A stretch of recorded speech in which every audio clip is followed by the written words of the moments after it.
Hello everybody, welcome back to another video, and today we're talking about Stargirl Season 1. Finally, I've been wanting to talk about this, but this time, I'm not alone. I'm joined by one of my very few friends, Snowy Lilac. Me. You can find me on YouTube. Same name. So yeah, I've been meaning to talk about Stargirl Season 1. I've been wanting to do a review, because if you don't know, I've reviewed Season 2 and Season 3 before. You can check that out. And I've been thinking about talk about Season 1, so when Snowy Lilac was like, hey, we should talk about it together, I was like, you know what? Why not? So that's what we're here to do. But before we start, I actually wanted to say a fun fact both to the audience and to you. Because, well, it's not really a fun fact, okay? It's a sad fact, I'll admit that. But it's something I wanted to bring up. I'm not sure if anybody knows this, but the character Stargirl, the TV show Stargirl was actually created by Jeff Johns. Jeff Johns also happened to created her for the comic book, so he's the one who came up with Stargirl, and then he did the TV show. And something that I thought was really cool and sad was that when he wrote the character Stargirl, he actually based it off of his, I believe, sister, who has the same name of Courtney, who had sadly passed away. So when he created Stargirl, he created it based off of her personality and her looks. And then when doing this show, he handpicked Brec Bassinger to play Stargirl because he was like, yeah, she's the most like Stargirl. She is Stargirl. So that was just a fun, sad fact I kind of wanted to share for both you and the viewers to get started. Yeah, that was something.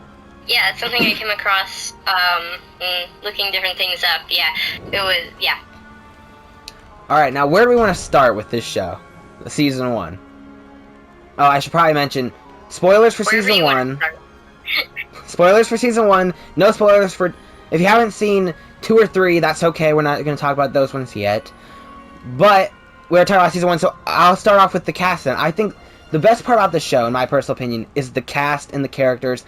I think all the characters are just... They have great character arcs. They're just so likable. They're like people I wish I could meet in person. And they're like perfectly cast. Like, I've thought about this before.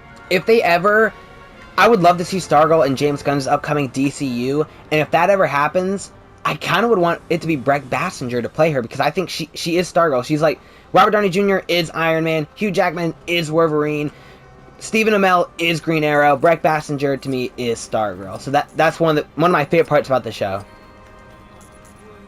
You saying casting, something I found when looking at the casting was that Lou Ferrigno, who he plays Hulk in the 70s, his son actually plays, I believe it is, I'm blanking, with the time,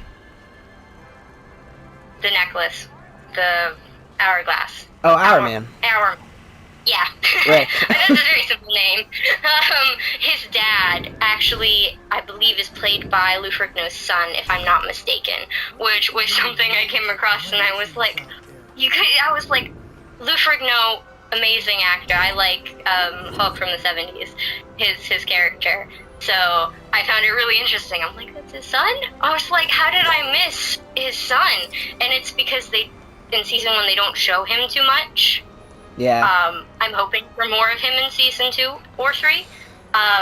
It's Lou Ferrigno Jr., so obviously Lou Ferrigno's son. But yeah, that was pretty cool. Yeah, I didn't know that. He's Golden Age Hourman is how they have his official title. Yeah, I guess that would make sense. What are your notes that you've taken? So I had one of my favorite things is in episode 1 how they joke about like watch your language, and I loved that element of world building into their town because it showed a lot about who their town is. Like, yeah. The town of it's Blue Valley, their town is very, like, they care. Like, it's not just a normal town, it's like a town that has, I guess you would probably say more higher moral values, maybe something along those lines. And so and it was hilarious because for me, when a bad word comes up in a show, my family will say bad word because you want to point it out to make sure which words are not okay to say. And so for us it was hilarious because before we could even say anything, the show was already on it, and we're like, you did it for us. That's amazing. I had that one thing I love about the show is that it has great humor and great emotion. I was laughing multiple times throughout the season. I may or may not have been crying throughout multiple points about the season, but that's one of the things I love about the show as a whole, but also this season, is that it made me laugh, it made me cry. It's all the emotions, just all of them. I have next on well, so technically next, because that one was more in my head as the notes. But my first thing I have written down for notes is that she destroys a lot. And it's like, where are those things paid for? Because the first one we were going through watching, she does the sewing machines and she breaks a lot. And something was funny that, apparently sewing machines cost a lot of money. I didn't know this, but she destroyed, like, a bunch of them, and so that would cost a lot of money, and so it was very funny just going through the first, and it's like, this is, where'd Blue Valley get its money? Like, and I think a recurring joke is actually, she destroys the, it's like a stone, like, kind of sign that says for their high school. Like, she destroys it, and they kind of keep that. It just stays destroyed. Because they gotta pay for those sewing machines. They can't pay for both. Yeah, you either pay for your sewing or your sewing machines. You gotta pick. I guess sewing machine's probably more important. She should have made her outfit cover more, is what my next thing is. I was like, but you're obviously not the same size as a grown man whose his outfit was. So when she was sewing, I was like, I thought you just didn't have the right amount of fabric. I was like, I was gonna let her off the hook. Well, I'm like, well, guess not, because you had fabric, which I assume was for her flexibility so that she could be flexible. But I'm like, but it's magic fabric. Just magic. It's like, poof, it can be stretchy. But I guess that was my thing that I was like, okay. Well, that's something I feel like they didn't really address, because I assumed that the Starman / Stargirl suit was just regular fabric, like Starman just happened to make it, and it was just a normal suit, and that only like Wildcat's suit was like high tech or something like that because he was a smart guy. But I don't really know too much because I feel like they didn't dive into that. But that's why I assumed that she was fixing it up to make it more flexible because of it being just regular fabric. Yeah, I really like talking about her suit, I like, the costumes, for the most part. My favorite is actually, I like Our Man's outfit. I think they did such a good job. Like, I like how the colors are. It just looks really pretty to me. And so I like his, probably one of the best. I mean, and obviously Stripe's suit is like, it's a car suit. It's like Transformers. It's a robot. And, like, I guess that makes me think of, like, with the suits, when Wildcat got her suit, I wish it would have been able to adjust to her preferences. Like, I know it was probably supposed to be, like, she's supposed to be getting out of her comfort zone and becoming more confident, but also whenever she's like, that's a little tight, I think it would have been funny and actually really cool if they had the suit expand in a way that made it less tight, to show, like, one, that kind of like the suit was listening to her, and like that and it would also have stood for, like, it's okay if you don't like how something fits. If that makes you feel uncomfortable, that's okay. And like, it was probably for her to be like, her character's very much like, be confident in who you are. It was probably supposed to speak more to that now that I think of it in hindsight. I just think it would have been like a really cool thing to just like, you don't even have to adjust the suit. It's kind of just like a little sound effect that's like, oh, we did it. Kind of. Yeah, that would have been funny. And I have to agree. I think all the suits in this show look great. They I don't know how is the best way to look. They just look. They look great. They're one of the best comic book Suits I've seen, especially on television. They do great with what their budget is too. With Suits and special effects, actually.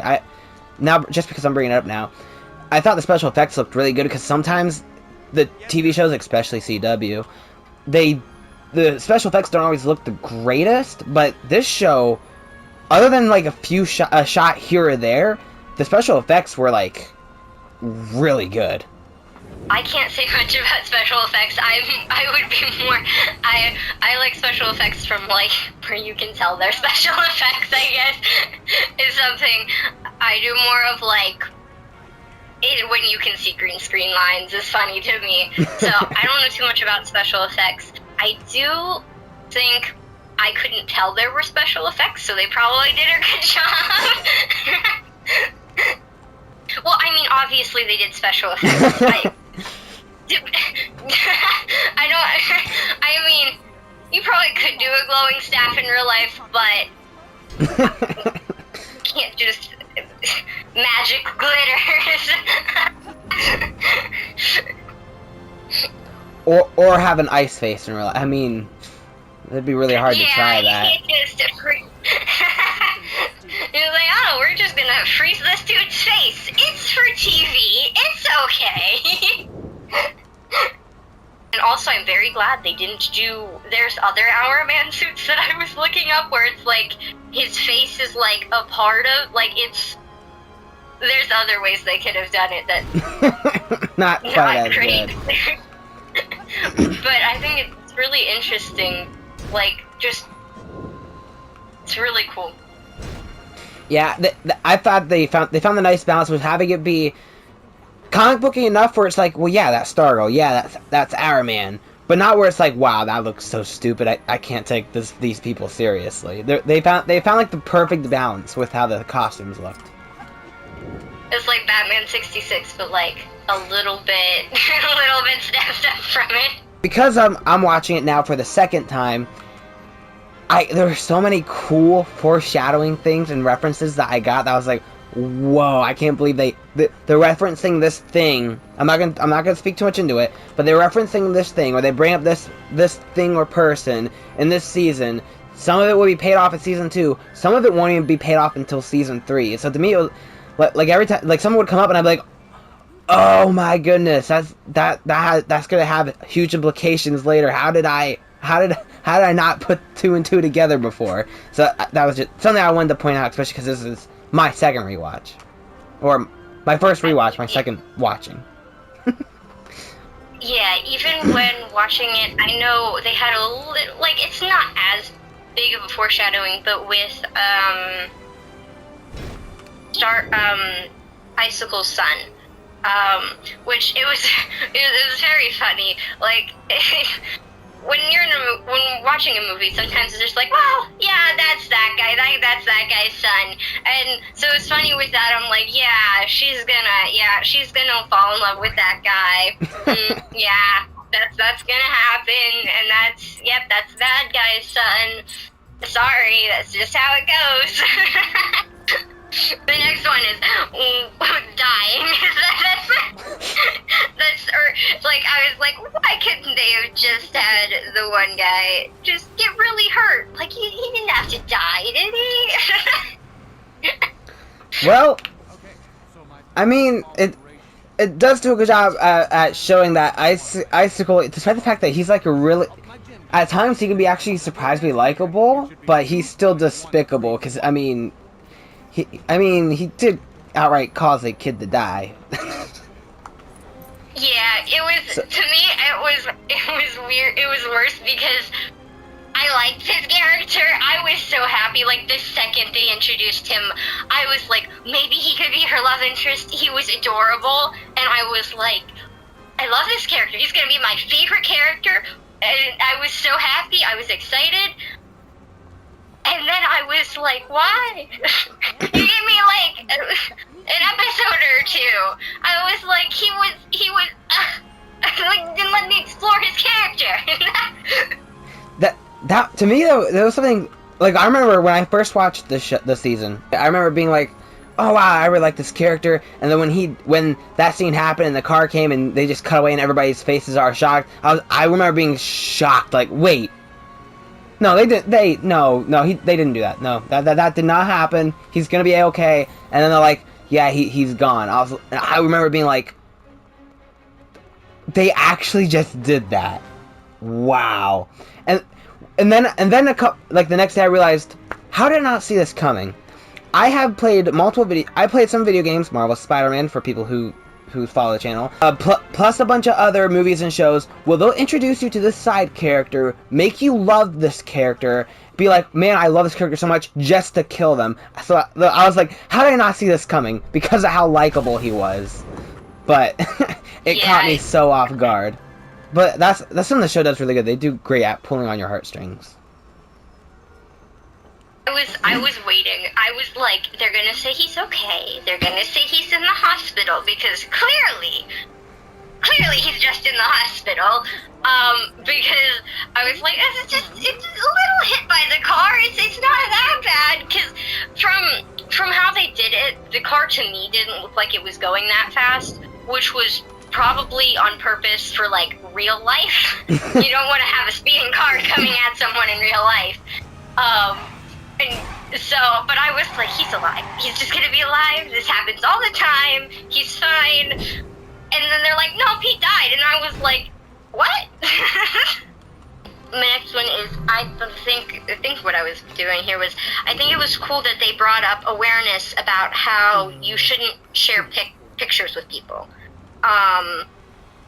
Like, you should, when you share something with someone, it should be like everybody can see it. That's with talking with anybody, that's with doing anything. I know, to me that's very familiar, and like I know that concept, but I thought it was pretty neat that they were bringing awareness to that you don't share something that you aren't okay with everybody seeing. You don't text something to someone, you really shouldn't say something that you aren't okay with everybody hearing, at least at some point. You might be planning a surprise party and not want the person you're surprising with the party to know right then, but they'll know eventually.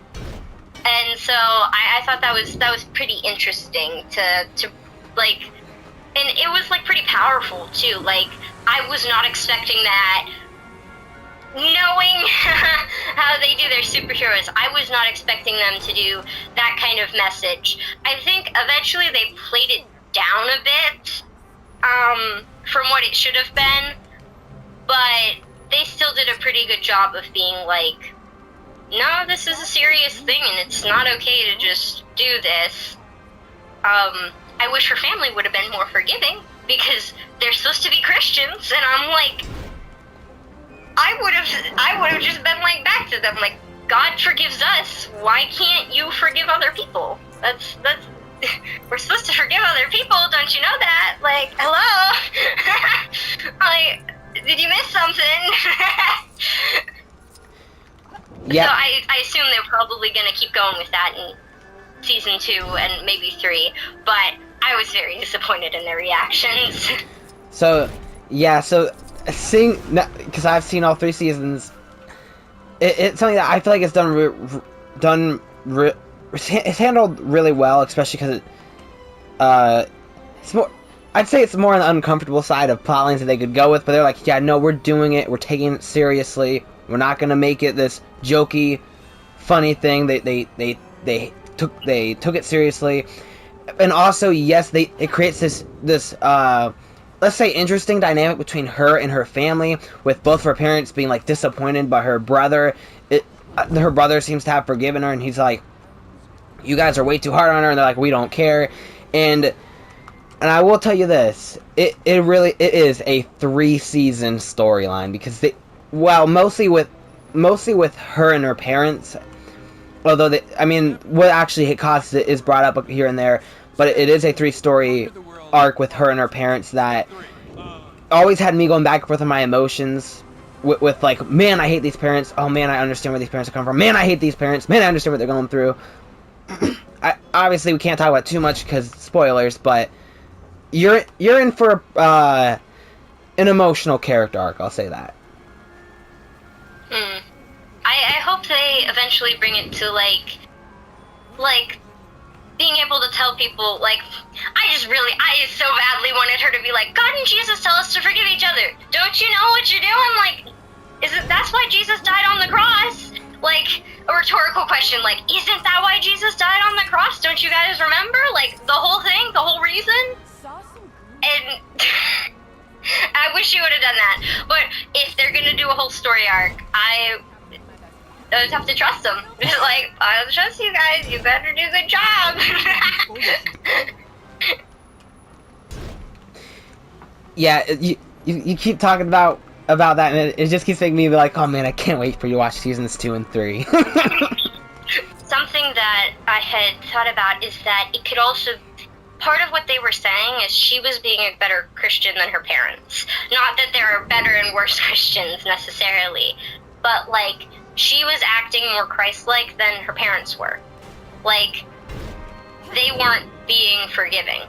And like, she was acting differently, like, I would say, like, repentance-wise, like, she was coming and saying, I'm sorry. And I realized what I did was wrong, and, like, owning up to, yeah, I made a mistake. I wanted, like, a little bit more than, like, they're gonna do that, but it was kind of like, well, it felt like she was going, well, did I really do anything bad or not? And I was like, well, maybe we decide that first. But you got, like, the weight of it. And, yeah, I think that'll be an interesting character arc. I will have to see what happens next. Yep. And I completely forgot about Beth, like, completely. I don't know how. I mean, because they introduced her character a little bit later. I like how happy she is. Oh, yeah. I think she was, because she's, like, always happy, and, like, just her character's really cool to me. I should look up the pictures of... Yeah, I really like the character of Beth, also, and she also will be going through a crazy good, at least in my opinion, character arc through the next 2 seasons. I feel like the majority of her character arc happens in season 2. However, there is a lot of it is in season 3, but I feel like the majority is season 2, and it's emotional. But I liked how she found the goggles. She pretty much just snuck into somebody else's house and was like, I'm gonna take this, thank you very much. These are mine now. I think it was the dog had them, and I think I found that cute. So yeah, I mean, I feel like Chuck and the goggles, Chuck and the dog have to be my favorite characters, just because, I mean, Chuck's hilarious, the dog is adorable. I love the dog's inclusion with it. They like had the right moments with him, as well as Chuck was just a great addition, even if it had a tragic ending. And also, I think it was like cool, just her being friends with it. It was just it was cute, and I was like, part of me was sad for her, though. I was like, but it's not a real person. I'm sorry.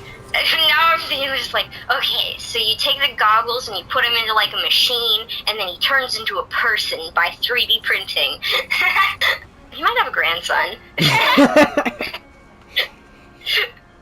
Also, while we're talking about Beth, I'm gonna bring something up that it's a reference I doubt you'll get, but I just want to mention it for the video. Every time I talk about Beth, I keep wanting to call her Beth Harmon. That's not her name. It's Beth Chapel. But to do another show, I keep wanting to call her Beth Harmon. Talking about the bad guys. Oh man, the villains. For me, I wish they toned them down a bit and maybe like changed them a little, like a lot of it. Cause at first I was like it was gonna be like more camp. Like the old Batman from the 60s, which I really like. But, like, with their villains, like, I wish they diversified them a little bit more. Like, their motives, I think, were probably diversified, but, like, different villains, like, having different actions would have been cool to me. Like, all of them were pretty much just, like, kill a bunch of people. And, like, maybe, like, have one villain do that.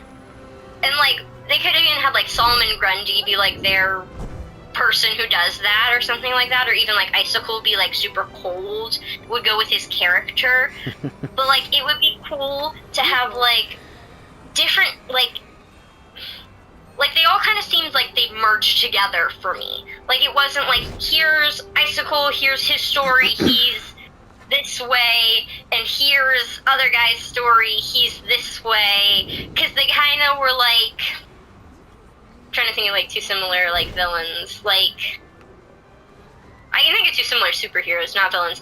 But kind of like how Arrow and Batman kind of have the same motive. I can tell the difference between Arrow and Batman, but kind of like that, where it kind of was like... Kind of like Ironmonger and Yellow Jacket? That's the best example I can think of right now. I don't know who those are.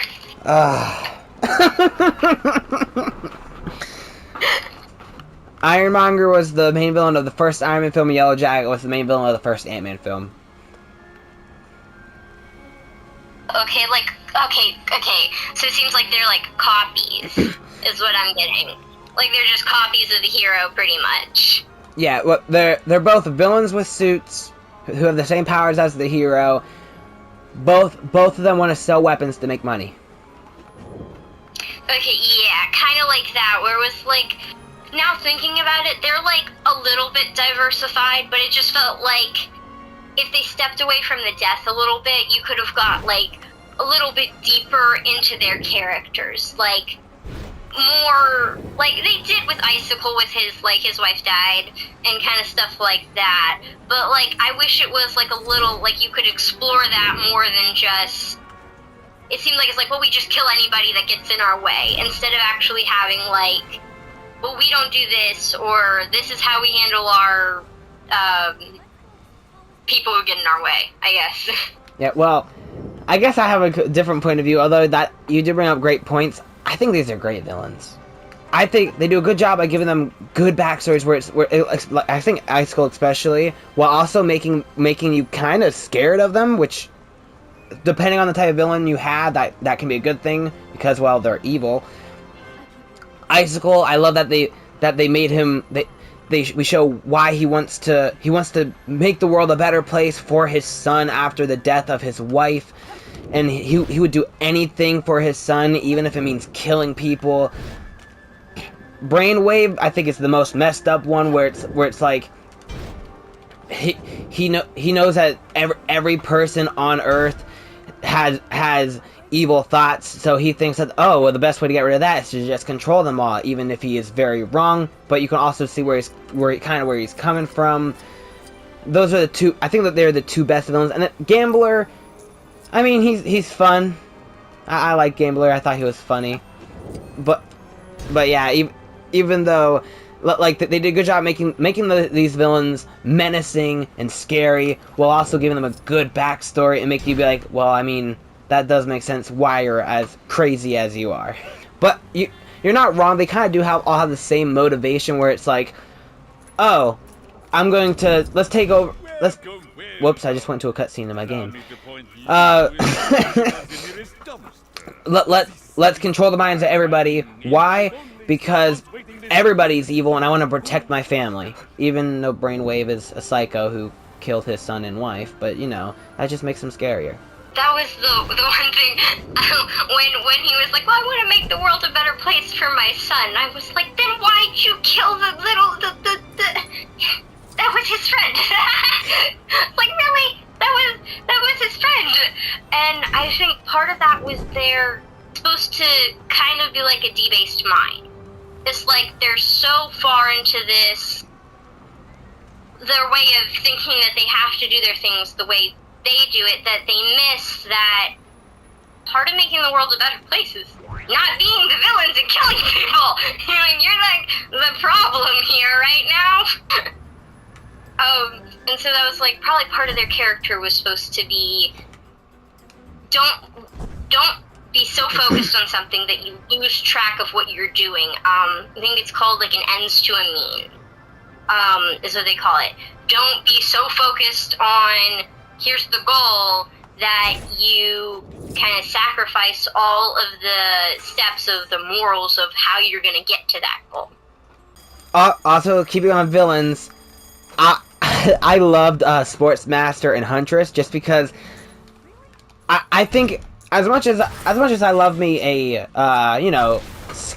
scary, menacing villain like Icicle, I also love me a villain that has banter with the heroes. And I love how Sportsmaster's like fighting Stripes, and he's having like a whole conversation with him while doing it, and he's like, and he keeps calling him pal because of them being friendly. I'm not sure if you'd call them friends, but friendly before they knew who each other were.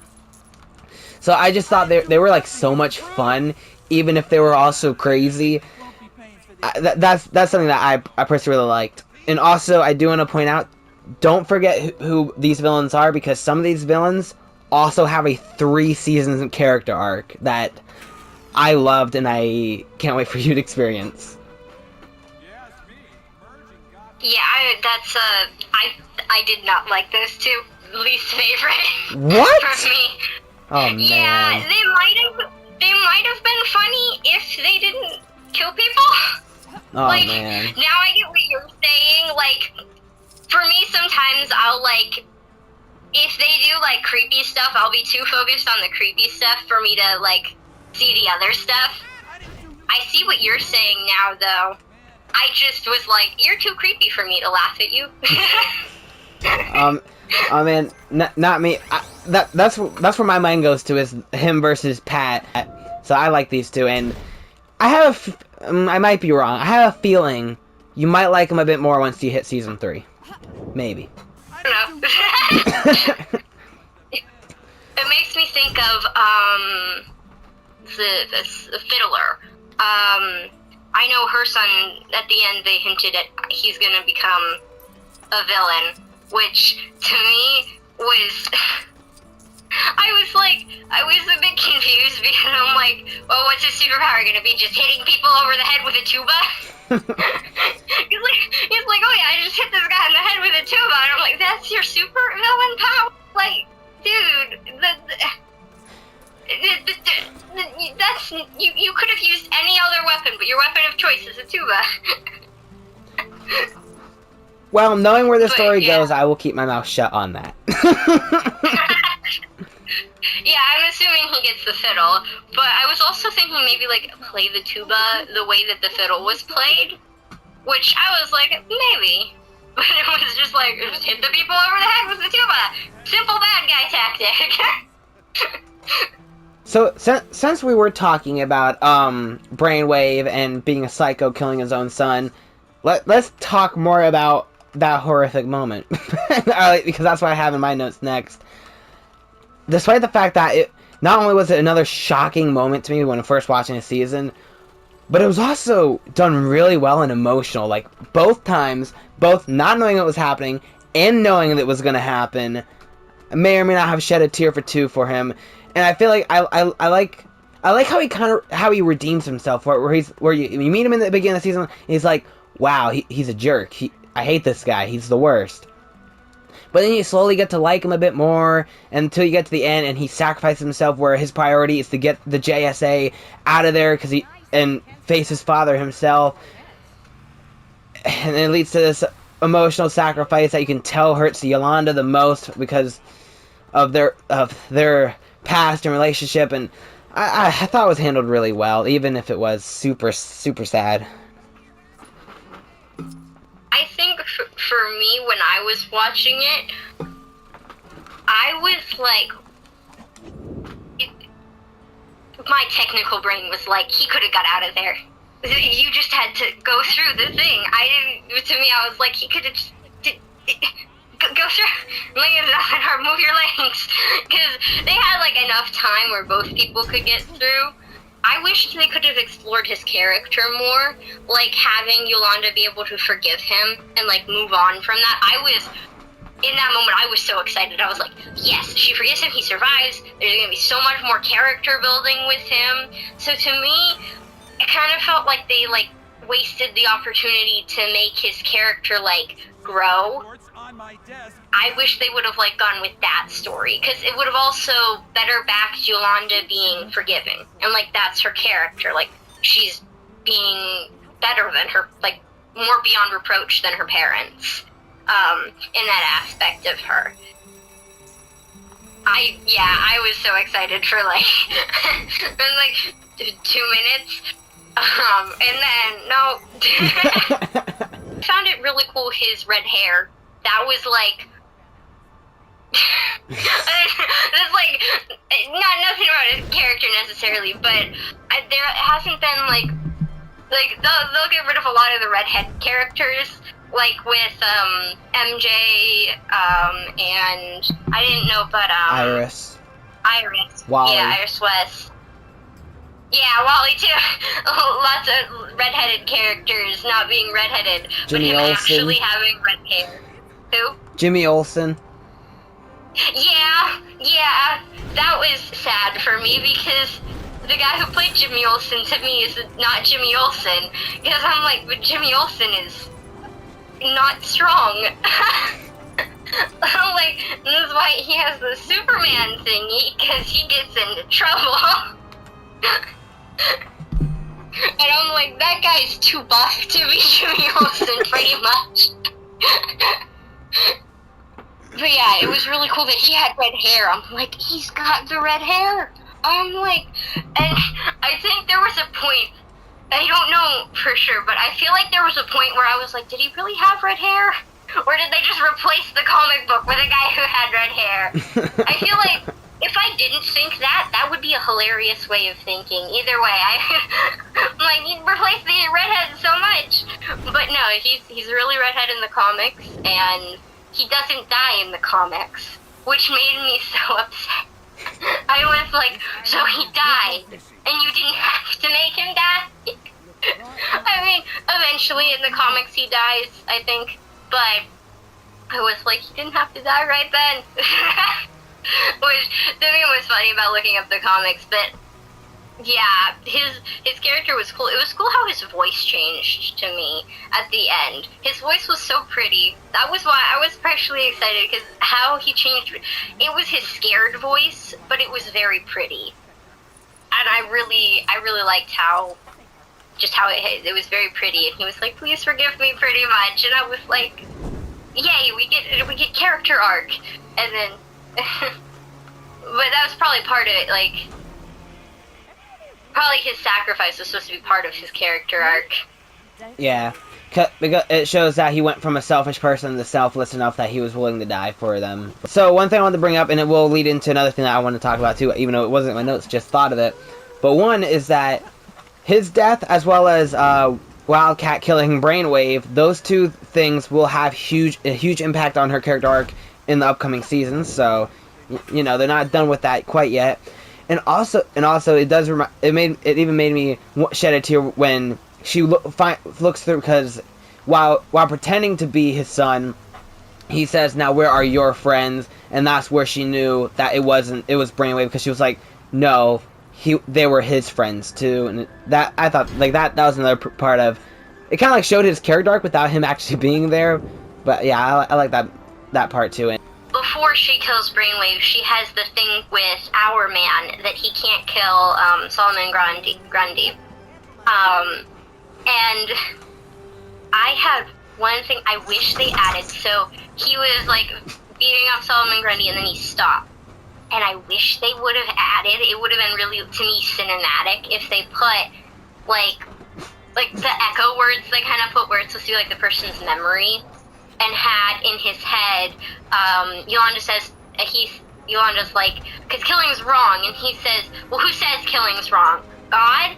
And I wish that would have played in his head. Like, who says killing's wrong?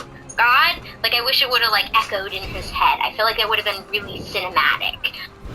And I'm like, well, headcanon. I can't hear his thoughts, but that was happening.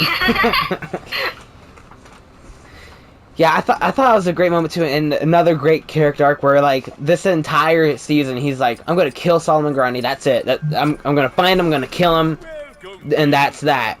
And then when he finally has a chance, he could very easily kill Soloman Grundy, Solomon Grundy knows that he could easily kill him, so Solomon Grundy's like, no, I'm done fighting, just kill me. You're going to anyway. And that's when Rick is like, it's like, oh, I can't do this. And we have this character arc where he lets him go. And it's another character arc that will be continued in later seasons that I can't wait for you to get to once again. Another great thing about this show is character arcs start in season 1, and they go all 3 seasons. And they're such great character arcs. One of the best parts about the whole show. It seems very well planned. It kind of sounds like Arrow has his character arc. I probably didn't fully appreciate it when we watched it. But it definitely seems like maybe the CW has a thing with character arcs. Mostly.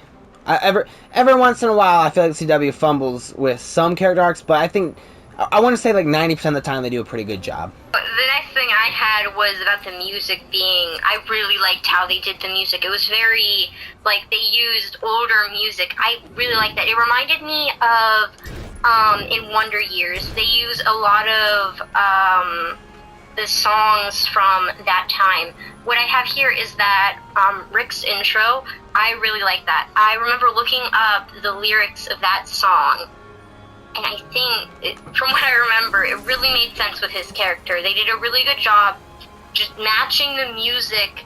Like, I really liked them just using all the old music and stuff. It was very... I really liked it. I definitely agree. I think the entire soundtrack is great. Whether you're talking about the actual songs with lyrics that they use, or even the score. I thought the score was really good too. Yeah, the one I recognized was they did Bop at the beginning. That was like one of the first songs they did, and I was like, I like that. I like that. You put in that music. I like this. I feel like there was a lot of 90s, 80s inspiration. Whether talk about Pat's car, his robot. I feel like there's, I mean, not really. I guess there's Suits kinda, and the town kind of feels like a 90s town, and even the Stargirl title screen is like has like a 90s feel to it. So I feel like they're definitely inspired a lot by the 90s, and yet it takes place in the 2020s. The title screen definitely. That was like, yeah. The first time I saw the title screen, I was like, this is amazing title screen. I wish they would have leaned more into the vibes I got from the title screen. Like, I really liked, like, the vibes of that was like, I guess camp. I like camp stuff. I may be the only person, maybe like the only person that's like, make the bad guys silly. But yeah, I think definitely, like, yeah, definitely, it's a very pretty title screen and music, yeah. Somebody put a lot of effort into making sure the music matched. So, I think that Cameron asking Courtney to the dance was super cute. I also said the brother needs superpowers. He just, he deserves them at this point. He doesn't sit through. It's like, it felt so sad. I think when Pat leaves to go be with Courtney, I felt so bad for the little brother, because I'm like, it's his dad, he needs little superpowers, give him like something, let him help a little bit. He ends up helping in a way later, but like he needs like actual superpowers. Once again, 2 things that continue for 3 seasons with Cameron and the little brother Mike. The more great stuff that continues throughout the whole show. Yeah, I hope they get different with that. I liked the janitor. Oh, the janitor, the knight. He was, yes, like, this like top characters, if not like the best character. He gave like Don Quixote vibes, which Don Quixote super. I like Don Quixote stuff. I don't think I've read Don Quixote, but I've watched different things with it. And so I was super excited. I was like, a Don Quixote themed superhero? Really? We're gonna go there? And so yeah, definitely his character. Just, yes. So, I kind of I remember when rewatching this, I kind of had mixed feelings, and I'll tell you why. So here, on the one hand, I love him. He's so likable. He's so fun. He's so funny. I am really glad he was in the show. My one problem is I feel like they could have done more with it, because to me, if they really wanted to, they could have cut his character out of the entire season, and it wouldn't have changed the plot very much. So I think that if they would have done a bit more with him, I think it would have been awesome. But I'm so glad he was included, because he was just he's just awesome. And I don't think this is a spoiler technically, but I mean, I guess it might be, but I'm just gonna say it anyway. I'm sorry. We don't see him again. That, to me, that's like honestly like the biggest disappointment too, is like we don't see him again, and he doesn't have his own show, which I feel like they were kind of setting up with at the end, with him being like, I'm gonna go bring back my team and slay the next dragon. We don't get to see that, not in a future season nor in a spin-off show. It's just like, come on. Yes, he deserves his own spin-off show. I mean, partially it's probably because he has a British accent, I think. So he has a British accent. Give him his own show. Yeah, you deserve your own show. All you need to get your own show, British accent. Okay, my next notes are about Cindy and how her character is kind of like a foil to Stargirl's character. Stargirl's dad, and then to go with that, if Stargirl's dad was a bad guy, would work too, to tell her, like, to tell Cindy that she can change too. Like, it doesn't matter, kind of like, so, like, that you don't have to be defined by who your parents are, kind of thing. So, like how Stargirl, we don't know who her parents are yet. So, what we do... We know who her mother is. We do, never... This was written before, okay, since these notes are in chronological order, at this point in this episode we didn't know her dad, so that's why I was saying, but her dad is a bad guy pretty much, so they are kind of like character foils. Stargirl's dad is like a jerk, pretty much, so he's not a good guy. So part of her character could be that, like, it's kind of like a foil. Like, Cindy's following exactly her dad's bad, and she's following that. But Courtney is not. And now that I say their names back to back, even their names are similar. Cindy and Courtney. They're both with C's at the beginning, and they both end with Y. And so they're very, like, similar, and, like, just how they did their characters are very interesting, and you can think a lot about it, and it's very cool that you can, like, look at their characters in that way. It's true. Plus, it's also the school bully and the school new girl. It's true. Yeah. So they're probably character foils in a lot of ways. I will look up what character foil means just to make sure I have the exact definition. Also, Cindy Berman, another great 3-season-long character arc. This show has so many great character arcs that start with season 1 and end in season 3. like so many character arcs, and so well.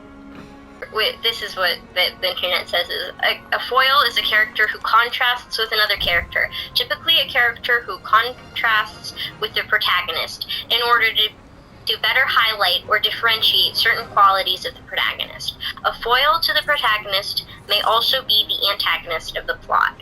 So kind of like opposites, so I may also be thinking of it's not gonna tell me. But yeah, definitely that their characters are very, like, you can find similarities and differences. The character I think of that is Batman and Killer Moth. How they're like, so if you look into their characters, they're like they're the same person but with different outcomes. So like, and kind of like opposites in a way, because Killer Moth, I think he starts as a good guy and then turns into a bad guy, if I remember right, and Batman does pretty much the opposite of that. So they seem very much like they're good rivals for each other. I would agree. I never thought about the Killer Moth and Batman a comparison. My mind when I think of Batman, my mind immediately goes to Joker. You got vengeance and you got chaos in Batman and Joker. Ah, I was thinking Batman and Joker more like order and then chaos, like how Batman's very like. That's true. That too. Or the other reason is this Wikipedia because Killer Moth's more with Batgirl than with Batman.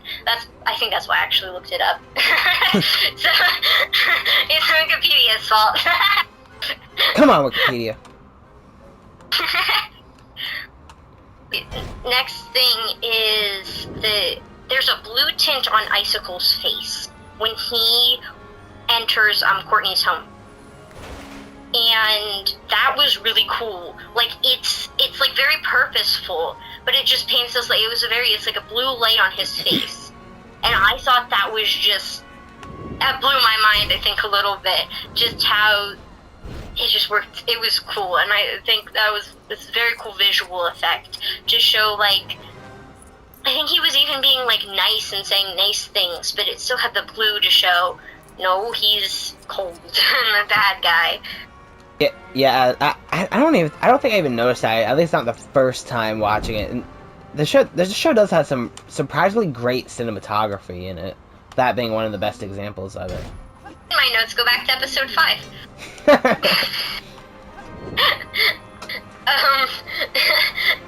So, this is more of a funny thing.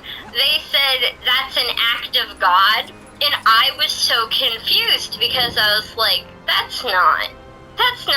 no, because they were talking about the car crashing into the tree, and I'm like, I think either I was like, yeah, oh, good, you acknowledge that God works in different ways, or I was like, you don't know that, something, but I was like so confused. I'm like, okay, so wait, what does that imply? And then I was explained to, an act of God is pretty much the same as an act of nature. So they just meant car crashed into the tree, just an act of nature, and I was like, I was so confused. It was hilarious to me, because I was, like, getting really deep into, like, oh, he said an act of God. What does this imply about his character? Is he a Christian? Like, what does this imply about what he thinks about God? And then it's like, oh, nope, just an act of nature. And I'm like, I was so disappointed. I was like... So I wrote that down mainly because I think when I wrote it down, it probably was close to when I figured out when I was told that it means an act of nature. So that's funny. And then I have episode 10, Pat and Barbra meeting. That was adorable. And then the music there was good too. Yeah, I think that they had such good chemistry in the show. They were so fun together.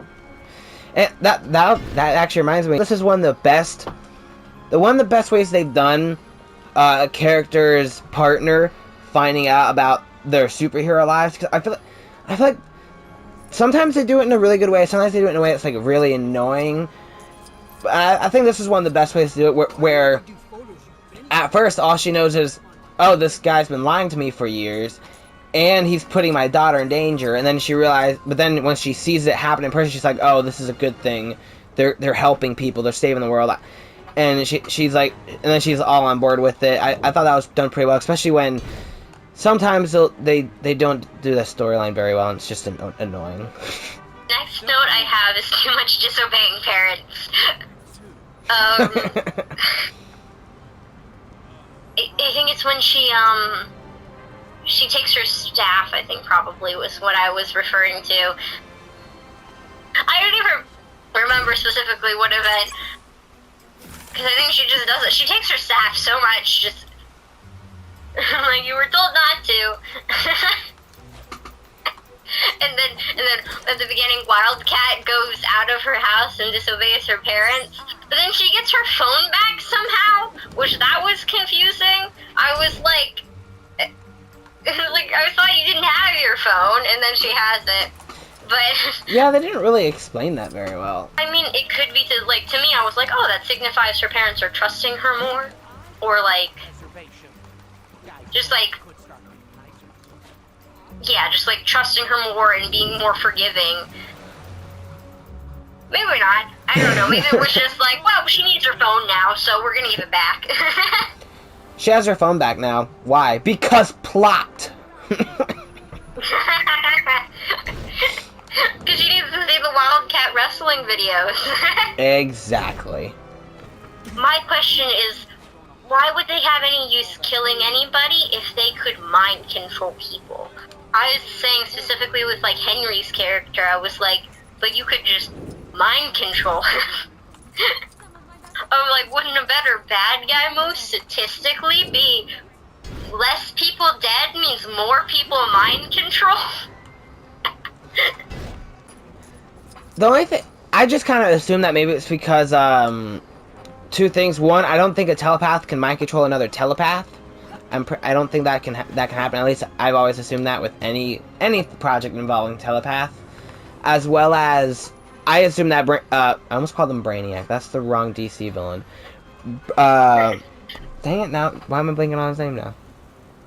Brainwave? Oh. Thank you, yes, Brainwave.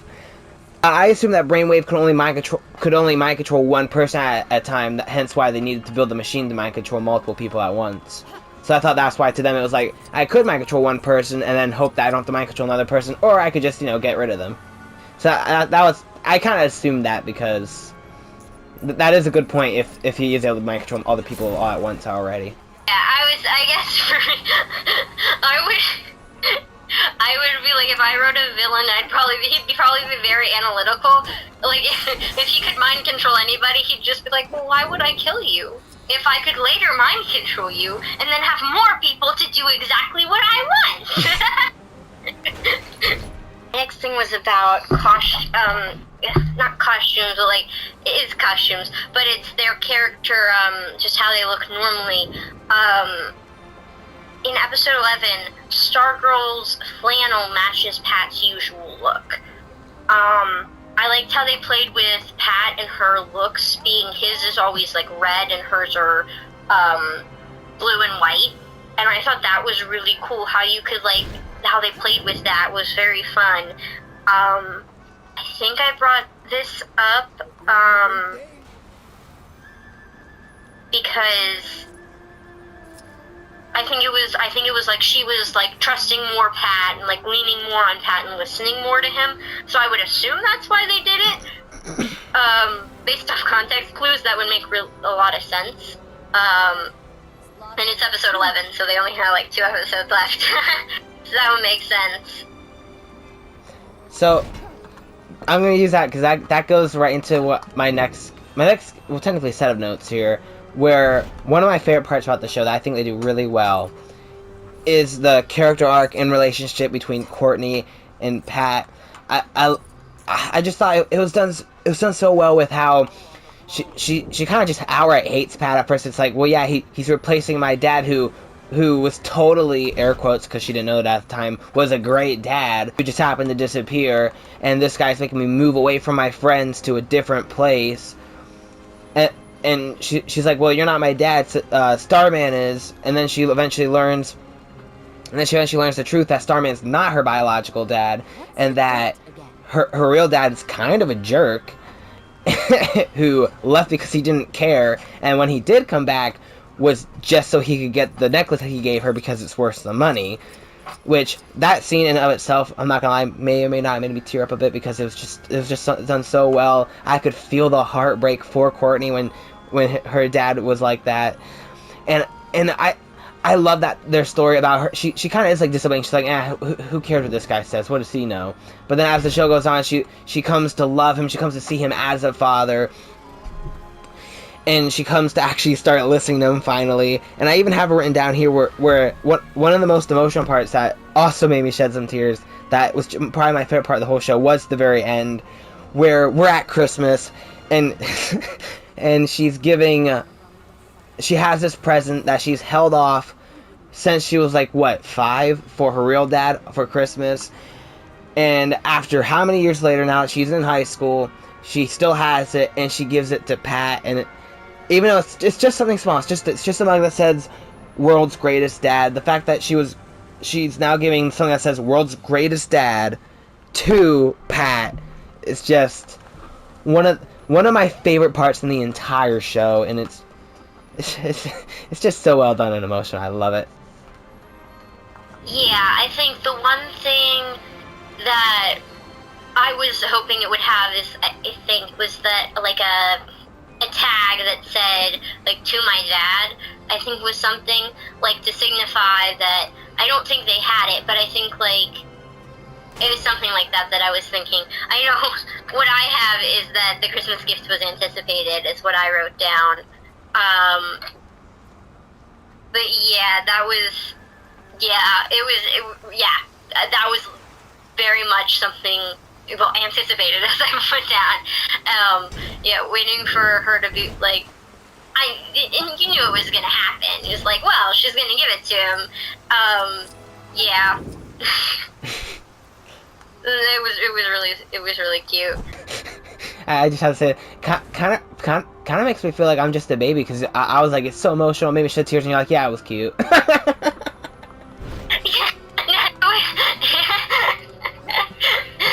You know, maybe I'm just a big baby who cares way too much about comic book media. No. It's probably more of the opposite of that. And it's been, my notes are from a little bit ago, but no, it's probably more of the opposite with me. I think it takes more for me to cry, like, for a show. So that would probably be more for me. I was just saying, because I was like, both times watching the show, I was like, oh man, it might be a couple tears here. And I'm like, it's emotional. It brought tears, and you're like, yeah, it was cute. Yeah,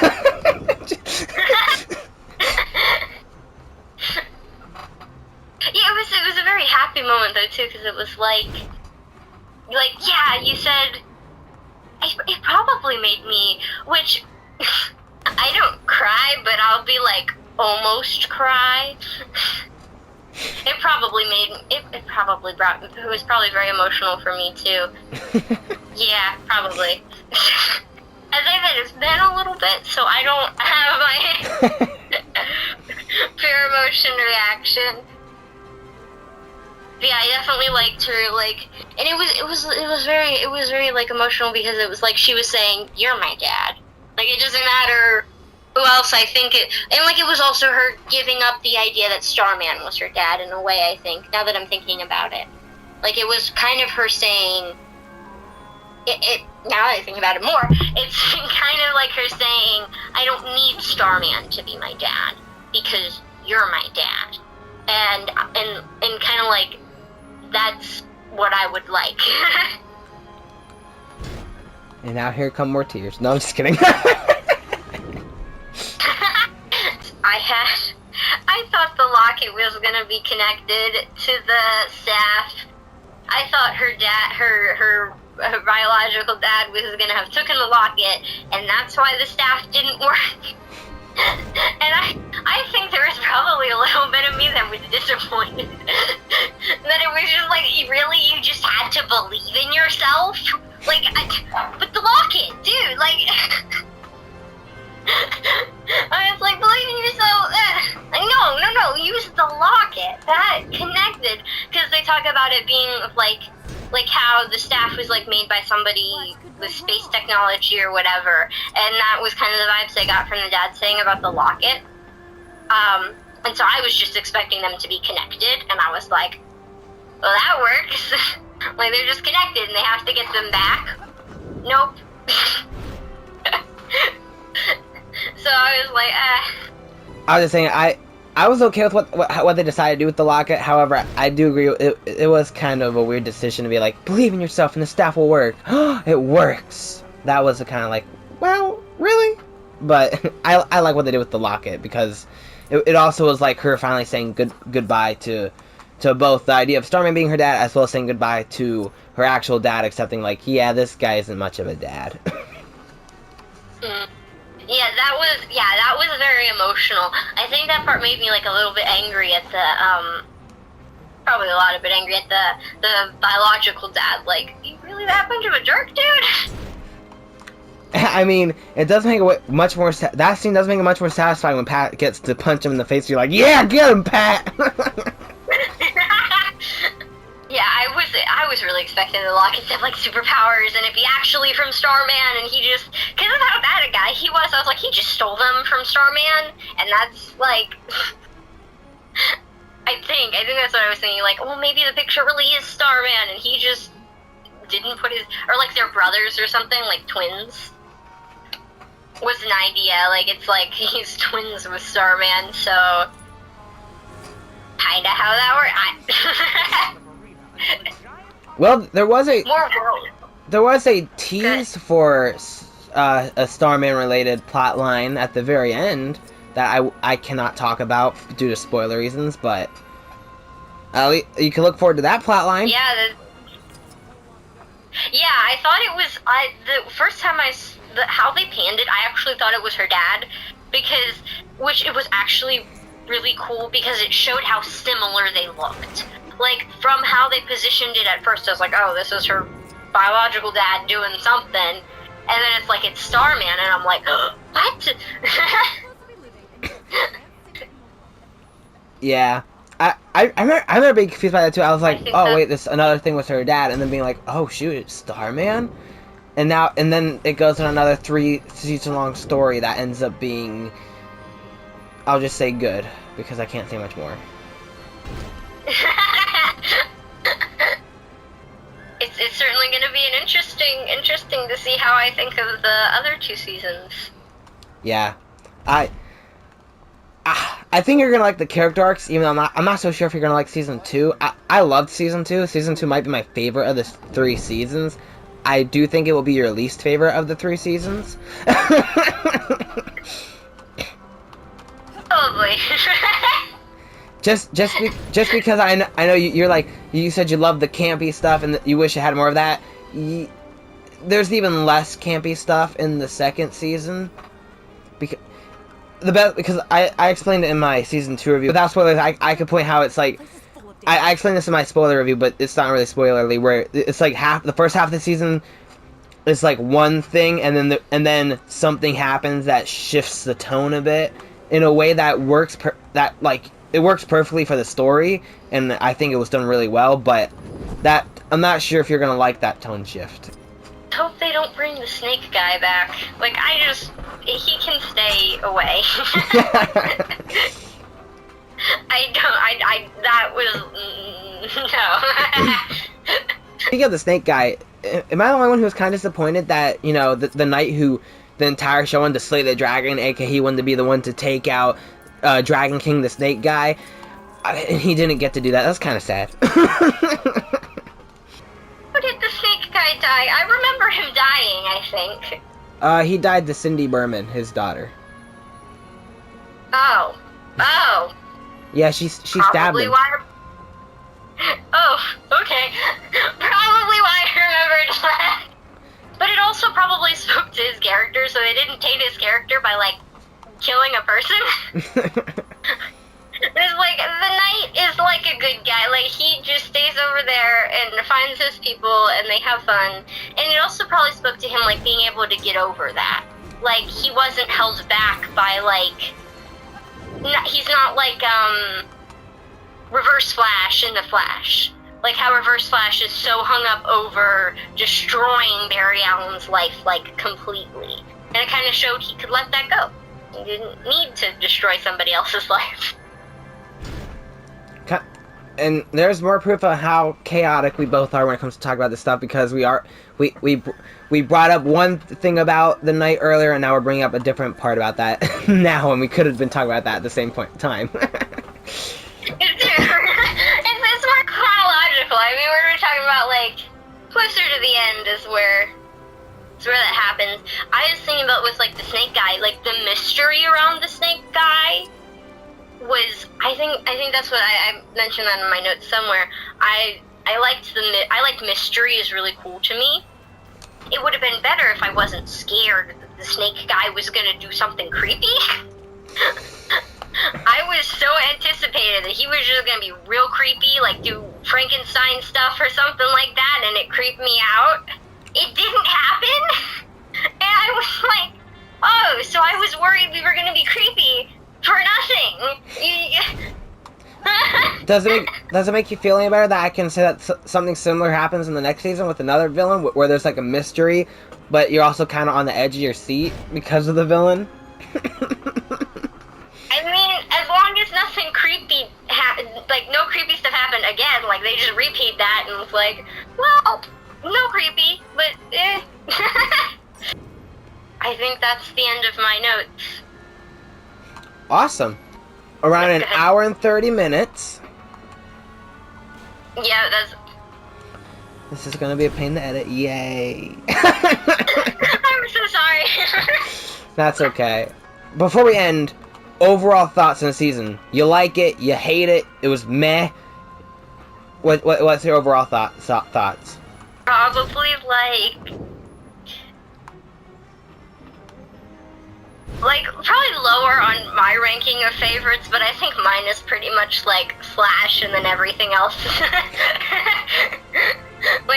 just like a gap and then everything else. I'm trying to think like letter ranking. Like first episode is probably A+, and then the rest of the episodes were probably like maybe like an F. But that's mainly for the killing. Allow me to point you in the direction of it's like teacher's note, you got an F because you killed a bunch of people. Well, that's where we would strongly differ then, because I love this show. I would give every episode at least an A+. And I have a hard time deciding where I would put, like, I have a ranking of the Arrowverse shows, not yet posted. Probably, I'm not sure when that will happen. So much projects lined up, but it's hard for me to decide where it would place in my top 4. Like, to me, 4 best DC shows, a spoiler if I ever do a ranking, I guess, Arrow, Flash, Superman and Lois, Stargirl, and I have a hard time deciding which one of the 4 is my favorite, so. We have 2 different opinions then, so. Yep. It's, reaches more people. So, viewers, where do you land? Are you like me? Do you love this show? Is it your favorite show ever? I'm not sure if I'd go that far. Maybe. I don't know. I really like this show. When we were watching this season, I was like, I remember diving into the first episode and be like, man, I love this show. Or are you more along the lines of Snowy Lilac, where you're like, the show's alright? At least that's what I took away from what you said with your overall thoughts. Alright. Yeah. 2 different opinions. For me, it's like, if you don't like too much creepy stuff, you might not necessarily like it, but I also think if I dove into it a little bit deeper, I could probably find different symbolisms and meanings and lessons that I might not have seen the first time that I watched it. So, here's the question that I could ask not recording, but I'm pretty sure the viewers will want to know too. Are we doing the same thing for season 2, even though I've already got a review by myself? If that's what you want, give me a heads up now, though, because then I'll start taking notes now. Once we start. Alright, because I know when watching through season 1, I was like, dang it, it's kind of hard for me to find time, it feels like, but now part of me kind of wants to rewatch season 2. And I'm going to feel the same way if I do that with season 3. Awesome, okay, I'll take notes. Maybe more organized this time and less repeaty. Maybe. And maybe not an hour and a half. Well, actually, now we're going... I didn't stop recording, therefore we're getting closer to 2 hours, I think. But that's okay. So, to wrap up, I love this show. One of my favorite shows. Snowy Lilac thinks the show's alright, but she's going to stick with it, which I think is a good thing, because I know sometimes you don't like a show, you tap out, and you're like, nah, I'm not continuing the show. So glad that you are, because I think the show just gets better, honestly. I mean, you'll probably disagree, I think. Oh, I'm saying that as if I know. I might be completely off. No, Lilac, I'm saying you're not gonna like season 2. It's gonna be your least favorite. And then next time we talk, you're like, season 2 is the greatest season yet. But that would be hilarious. I don't think that's gonna happen, but that would be absolutely hilarious. I doubt that, but that would be funny. This went on way longer than I'm pretty sure either of us intended it to. So, thank you guys so much for taking time to watch. If you like this video, please hit like. If you want to see more videos like this, please hit the subscribe button. Let us know in the comments. Should we talk again about Stargirl Season 2? Maybe some other stuff. I don't know what Snowy Lilac would like to do. Maybe we could talk about... Maybe we could do the Arrowverse ranking together instead of just me. Maybe we could talk about a bunch of other stuff. I don't know. Let us know in the comments. Thanks for watching. If you want to see more videos like this, I reviewed Seasons 2 and 3 of Stargirl, but by myself. So if you're interested, check those out. Also, check out Snowy Lilac. She has her own channel. Even though right now, at the time of this recording, there's only one video, but she says more is coming. Goodbye! Thanks for watching. See you guys next time. Bye.